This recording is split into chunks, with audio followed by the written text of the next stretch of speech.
எம்ஜிஆர்னா யார் தெரியும்ல? அவர் மாஸ்னா என்னன்னு தெரியும்ல? அவர் உயிரோடு இருக்கிற வரைக்கும் அந்த சிஎம் சீட்டை பத்தி ஒருத்தராலையும் நினைச்சு கூட பார்க்க முடியல, கனவு கூட காண முடியல.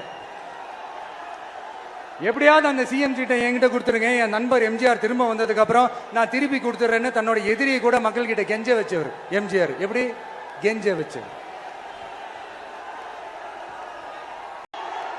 அவர் ஆரம்பிச்ச அந்த கட்சியை, எம்ஜிஆர் அவர்கள் ஆரம்பிச்ச அந்த கட்சியை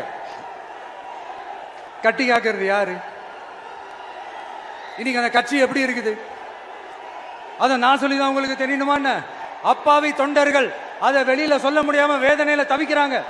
2026 சட்டமன்ற தேர்தலில் யாருக்கு ஓட்டு போடணும், எப்படிப்பட்ட ஆட்சி இங்க அமையணும்னு அந்த அப்பழுக்கற்ற அந்த தொண்டர்களுக்கும் ரொம்ப நல்லாவே தெரியும். அதனால என்ன வேஷம் போட்டுக்கிட்டு பாஜக இங்க தமிழ்நாட்டுக்குள்ள வந்தாலும் அவங்க வித்தை எல்லாம் இங்க வேலைக்கே ஆகாது. இப்படி